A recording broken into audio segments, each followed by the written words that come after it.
આષાઢી સુદ પૂનમની ઉજવણી તો કરીએ છીએ, પણ આપણે મહાઋષિ વ્યાસજીના જન્મ રૂપે ઉજવાય છે. આપણી શાળામાં ગુરુ પૂર્ણિમાનું આયોજન કરવામાં આવ્યું છે, ત્યારે હું વરા ઉમેરા મારા ગુરુજનો અને હું મારા ગુરુઓના ચરણોમાં નમન કરું છું. અક્ષર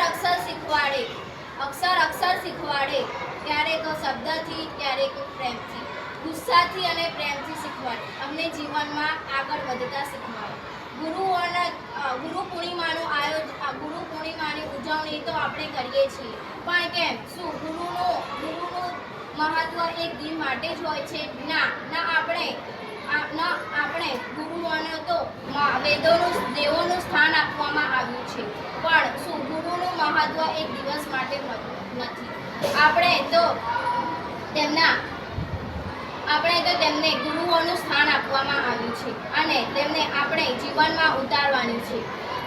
હું જ્યારે બાળ મંદિરમાં આવી હતી ત્યારે હું રડતી આવી હતી, ત્યારે હું ના સમજ હતી. અત્યારે જુઓ, હું તમારી સામે કાબિલ ઊભી રહીને અહીંયા ગુરુ પૂર્ણિમાનું વક્તવ્ય કરી રહી છું. આ મારા આત્મવિશ્વાસ, સદગુણો અને આચાર વિચારોનું શીખવનારા મારા બધા ગુરુઓ જ છે. જ્યારે હું મારા ના સમજ હતી ત્યારે હું રડતી હતી, અત્યારે હું રડતી નથી. આજે હું અહીંયા ઊભી રહીને આ વક્તવ્ય રજૂ કરી રહી છું, ત્યારે મારા ગુરુઓને હું આભાર માનું છું.